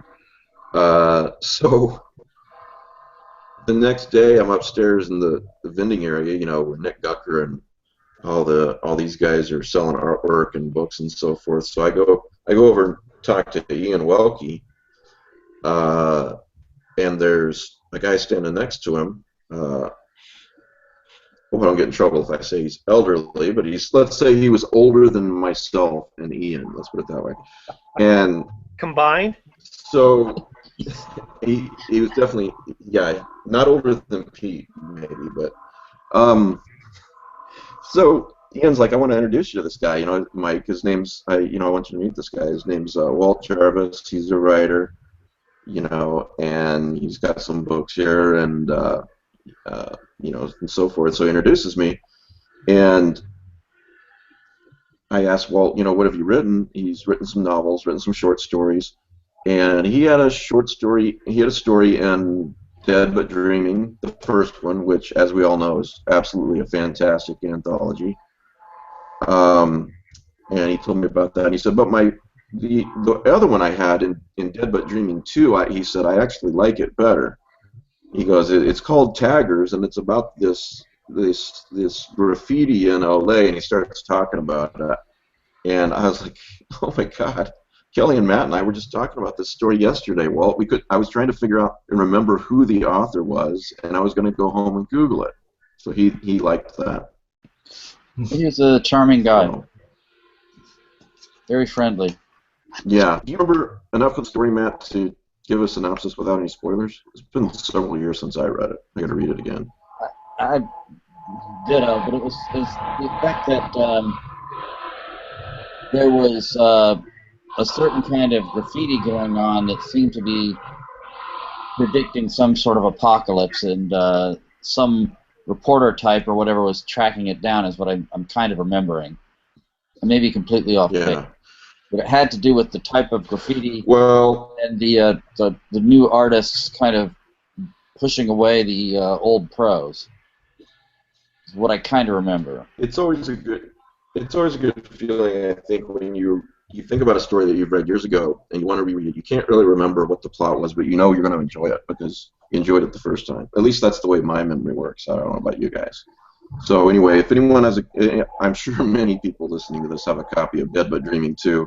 Look up Taggers by Walt Jarvis. So I remember this being a very excellent story. I'm going to reread it again as soon as I can get 5 minutes between sending out all these Autumn Cthulhu books and coins and so forth, and doing podcasts. I got mine yesterday. No, Friday. So thank you very much. You're welcome. How's it look? It looks beautiful, stunning, really. Haven't had time to read it, so. But well, the packaging is what's most important, really. that's right. So. That's right. It doesn't matter what the contents actually. Yeah, right. Well, I hear there's a Pete Rollick story in it. Yeah, prizes. Well, thanks, Matt, for the reminder. Well, don't let me sign off without doing those. But Well, I I gotta go here in a minute. Oh, okay, I remember the books, so don't worry. All right. Then if you got it down, I will just see y'all later. Right, Yeah, Matt. Lovecraft's Legacy and Head full of Head Full of Ghosts. Ghosts. Thanks, All Matt. right. See you later. See ya. So anyway, on Kelly's recommendation, I read Alter this week by Philip Fracassi. So What'd you think? thanks, Kelly. I loved it, and I posted about it on the Lovecraft Easing Facebook page. So It's a disturbing little story. I'd say Laird did a blurb on it. One of the sentences of a blurb was, "No one is safe in a Philip Fracassi story." And I'm thinking, after I read that story, Jesus, you ain't a kidding. Nobody's safe. So, yeah, it's very good. That's the only thing of his that I've read so far, but I'm sure the rest of his future stuff and whatever he's got out right now is pretty good. I know he's got several other things out. I don't know what they are. Yeah. But I'll check them out. I'm reading this, which I'm enjoying immensely. Oh, I'm Mother. waiting for that. I think this is excellent. Mother What's it about? I'm not giving away anything. It's Nice. very slim. Oh, I basically I meant genre, or is it a horror? I know he's written several different types of stories. For those who were listening on the audio podcast, that's Mother by whom? Philip Fracassi. Yeah. It's classic horror. It's one of Jordan Crawl's Dynatox Ministries books. It's real short. It's 40 pages, fairly large print, so it's not a long story. It's got wonderful blurbs by Laird and Paul Tremblay. Well-deserved blurbs. And I don't want to say anything other than just go look for it. I haven't read Alter yet, but after reading this, I'm dying to read Alter. Good.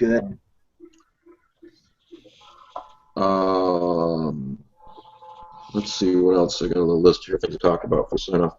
I guess there's a Kickstarter for, if it'll ever come up here. My browser's being slow.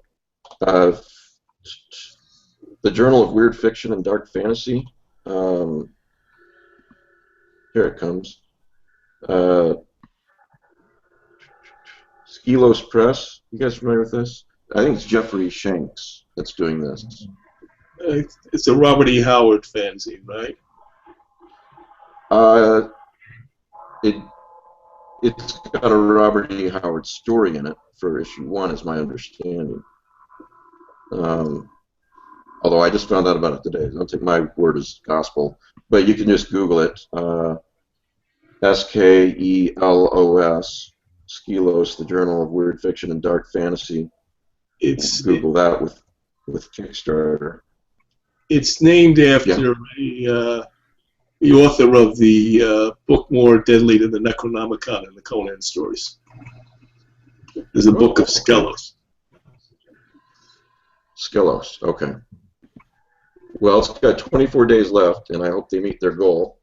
$2,000 is the goal, and so far they're at over 9,000. So, looks like a lot of people are supporting this project. So, looks like a good project. Yeah, and so Kelly, oh, great. I want to talk to Kelly, and he leaves the room. Well, here's something. Here we'll find something else controversial to talk about. Is Weird Tales dead again? I saw that today. You saw that? Yeah. This is at Blackgate. Is this a forum, Pete? Yeah, I think it's or is it an article? I think it's an It's a article. short article. I don't think they have any insider information. It's just that essentially, Weird Tales hasn't put out an issue in 2 years. Yeah. Their site hasn't updated in 2 years either. Yeah. Wow, I didn't realize that. Yeah. More of an observation, you'd say. Forever. Second paragraph. Give Marvin K. took the editorial reins from Anne Vandermeer 5 years ago with much fanfare. This is at Blackgate again, in case I didn't say that. But since then has produced only 3 issues, the last of which was 2 years ago. Goes on to talk about what you said, Pete. Worst of all, I'm now hearing reports from authors who sold work to the magazine that they've had stories returned with little or no explanation, talks about no communication and so forth. And also, one of the commenters said somebody should buy it because it's a great brand name. Well, the problem is... Well, somebody should give it back to Anne Vandermeer. Well, okay, so here's the deal. Somewhere around 2008, there was a planned television series for Weird Tales. And the ownership was acquired by Viacom. MTV, to be precise. MTV, to be precise, yes. And they've never given it up. So the publication has been essentially a franchise that has gone nowhere. This in itself might be part of the problem. It's very hard to work for something you don't own. Yeah. Yeah, that's true. Well, it's too bad. It's been around for forever. I guess their last sentence is, Weird Tales has been deader than this. That's pretty dead. And surged out of the grave before. I hope it does so again, but I'm beginning to doubt it. This is by John O'Neill, an article by John O'Neill at Blackgate titled, Is Weird Tales Dead Again? Yeah. So, thought it was worth mentioning. And, it's good to talk about controversial things because then ratings go up.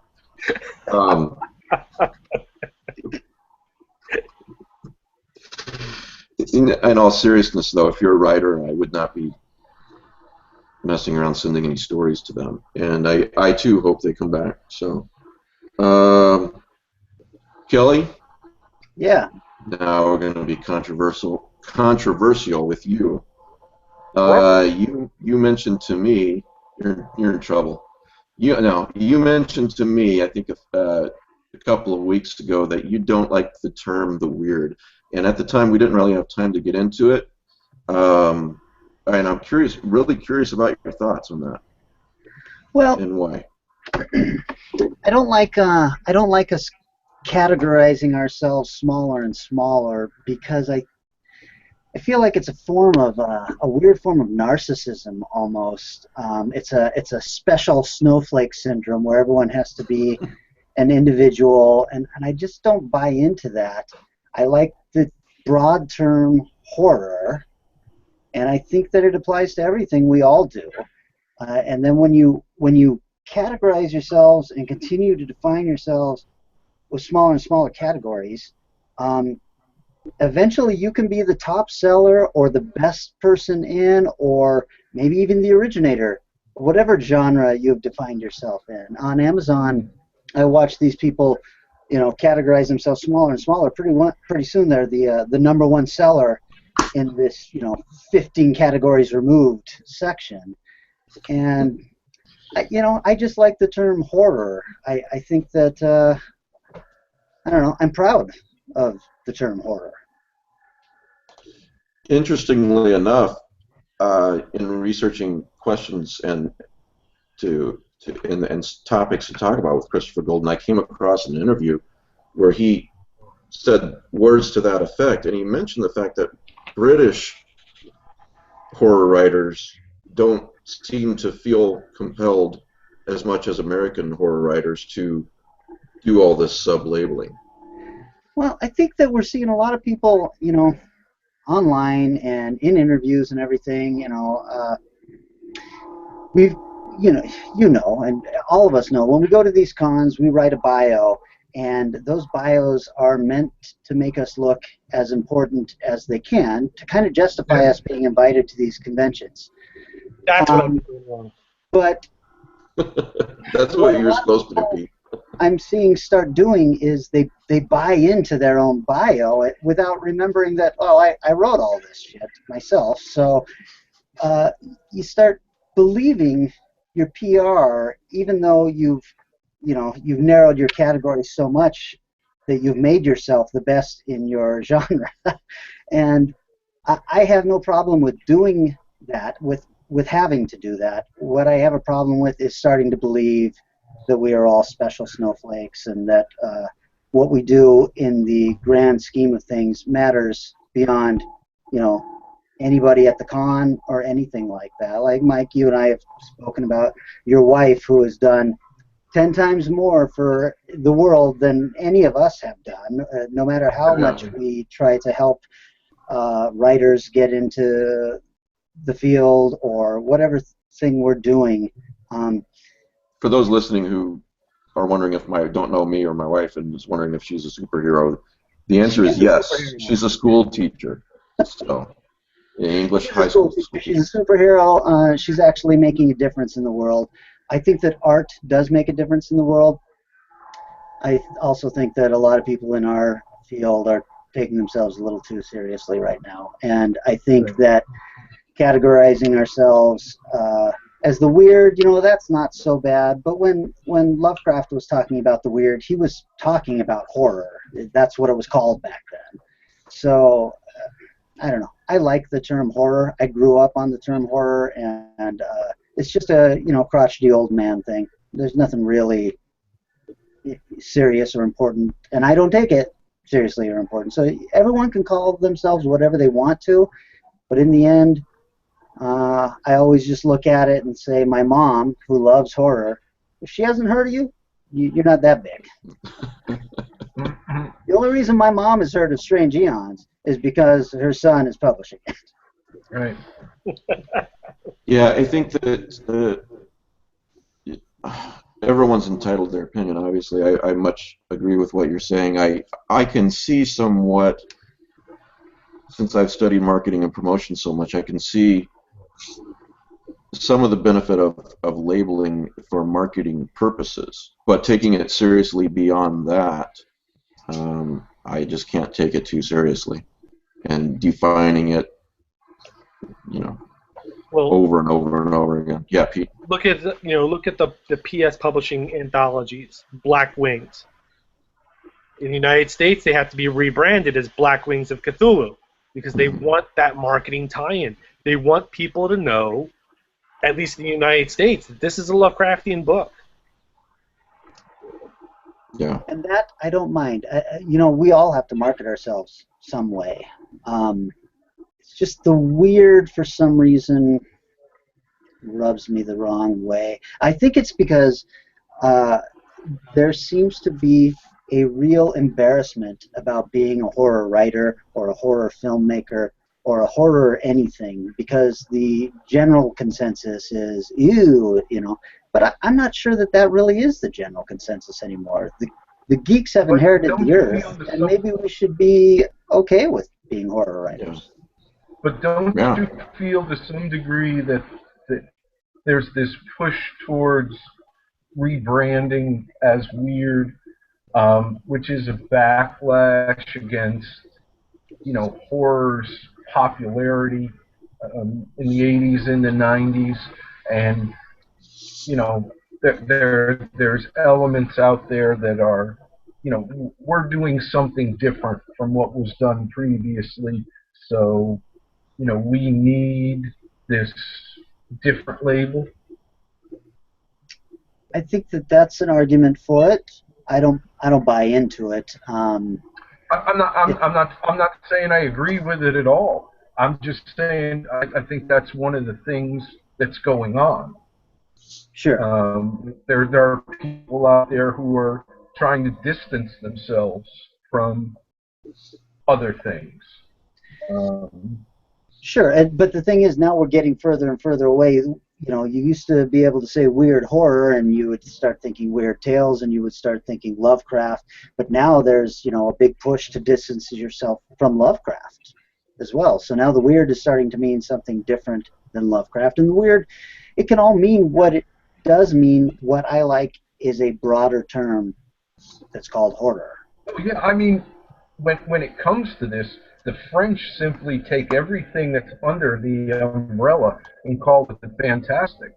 Yes, the fantastic. I love that. I like that because one day I write a Lovecraftian story, and another day I write a straight horror story, and another day I write something that's strange and weird, and it may be disquieting, but it's not horror.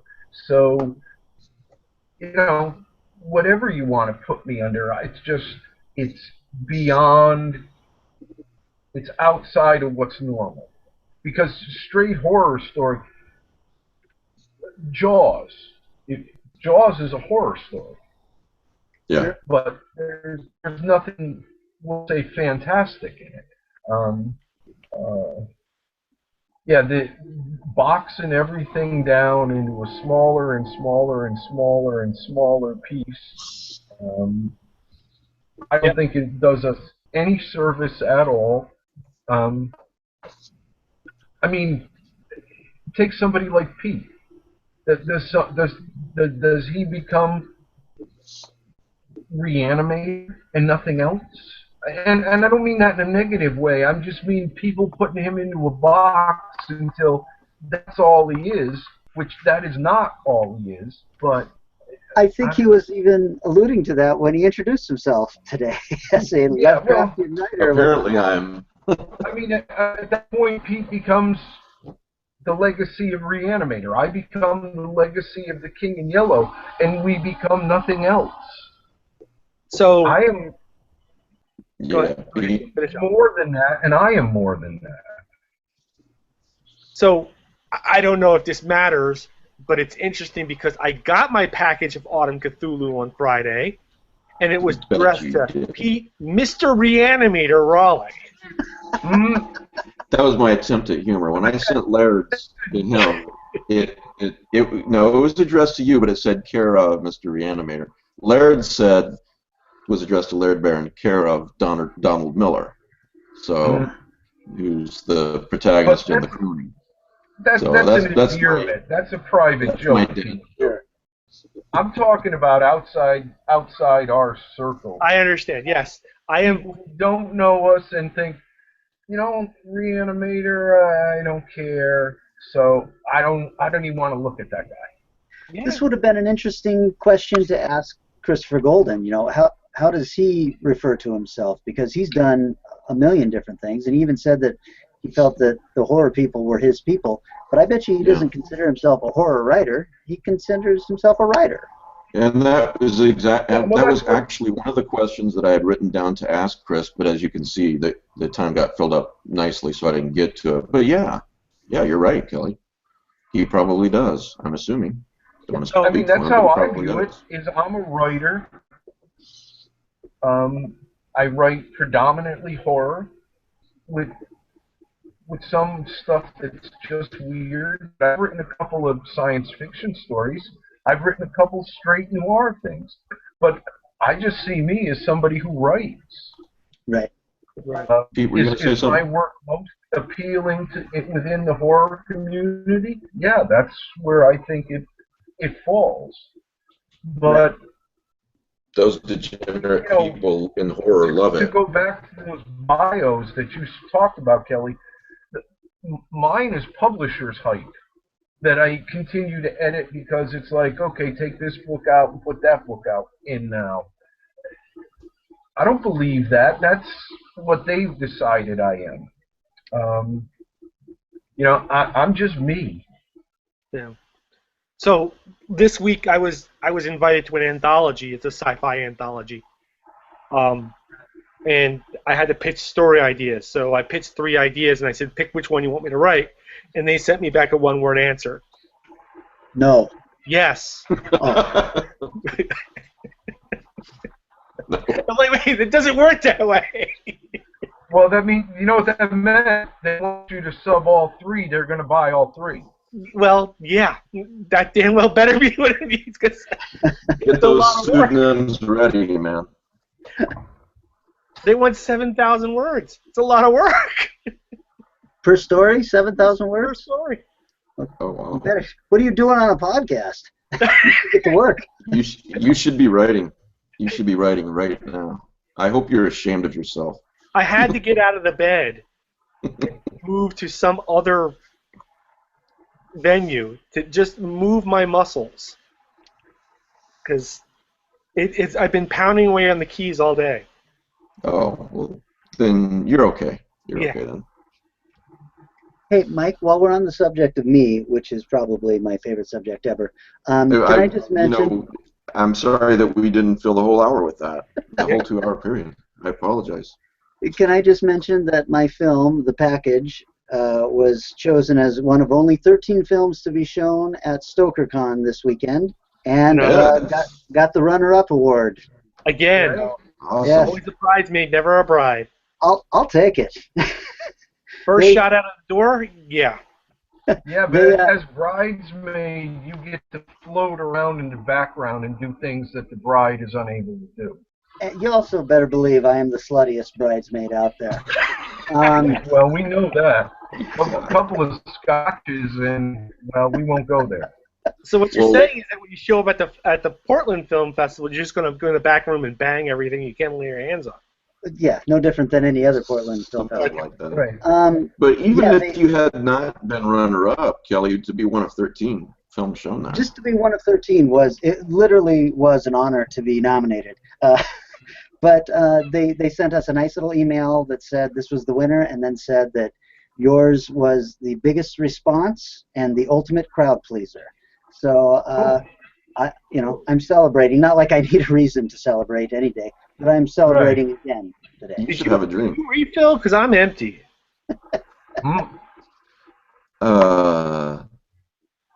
Yeah, that's and it was the audience pleaser at the film festival in California too. It seemed to be, yeah. You know, the previous short films, if let's say the applause meter was at 5, yours was at 8. So, you know. You couldn't give me a 10, Mike? What the hell? It's a frame of reference. Okay, let's say the previous films were a 7. Yours were a 10. Thank you. Yours was a 10. Kelly, An 11, by God. Because Kelly, Mike can't give you a 10 because this is more than just a podcast. There's also a video element, and your head will swell up, and it won't fit on the screen. This is true. Mike has to also consider viewers. You look like one of those storms from Big Trouble in Little China. Yeah. Plus, this is a zero-sum game, man. I want to see him fail. That way I succeed, you know? Oh, well, then you've missed the last 20 years of my life. Oh. Yeah, I really appreciated what Chris had to say about that. You know, who was it? Clyde Barker told him there's plenty of room on this ledge. Yeah. And I noticed he was talking about John Skip, and I think I talked to you about this, Kelly, in the Cosmic Horror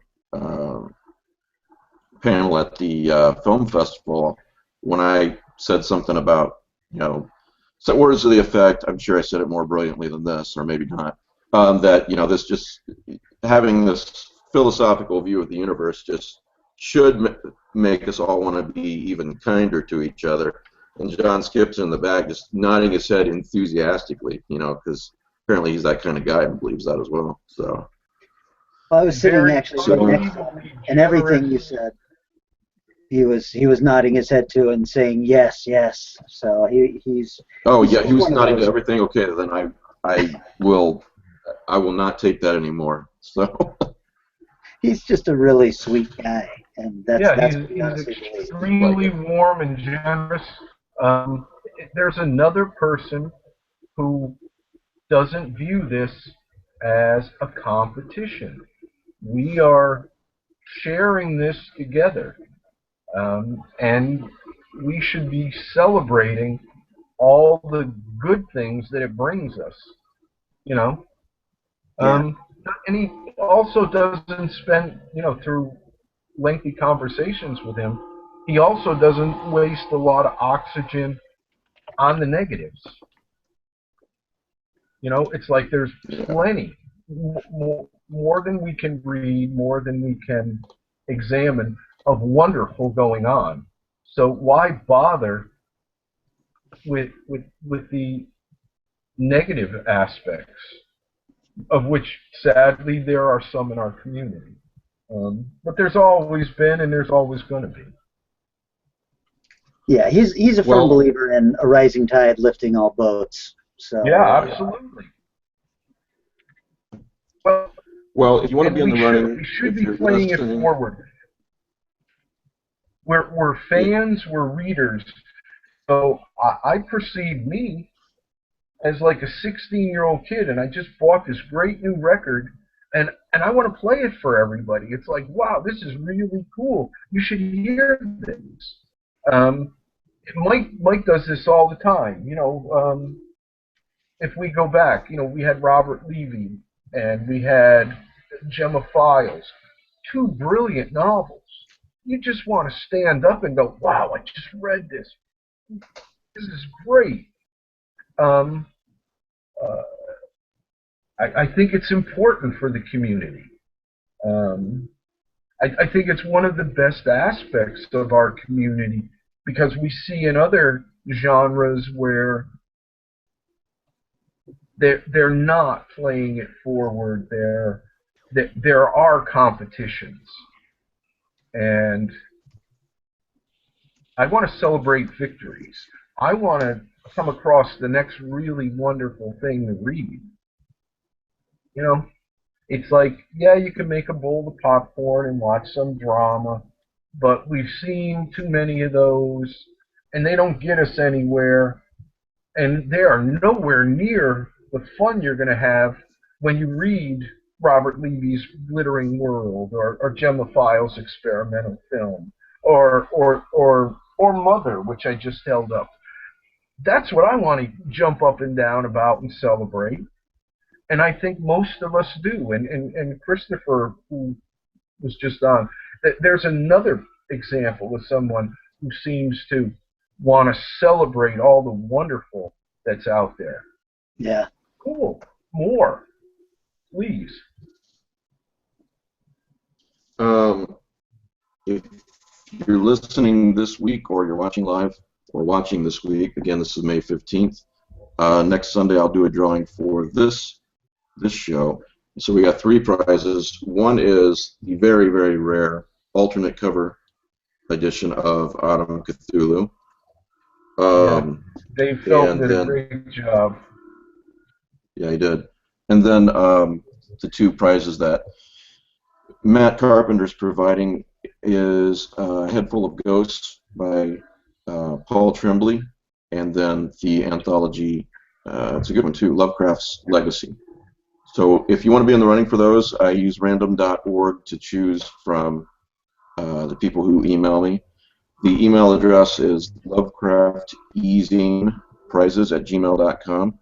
Lovecraft Easy INE, PRIZES, of course, @gmail.com, and please put the title of the book in the subject of the email. Makes it easier for me. And whatever you want to in the body of the email, like the words Mystery Animator, for instance, you can put that in the body of the email. So anyway, thanks guys. I appreciate you being on, and thanks to everybody for watching and listening. Next week we've got Matt Leacock and Chuck Yeager, creators of Pandemic Reign of Cthulhu, which apparently is something that I don't understand, but is extremely extremely popular. That's Pandemic, I mean. And this is a new, version of that? I don't know how this works, but I better figure it out for next week. But I just knew we better get these guys on because a lot of people are really interested in this, and I probably will be too. I'm afraid to be interested in it, then I'll have to buy it. So anyway, thanks guys, and we'll see everybody next week.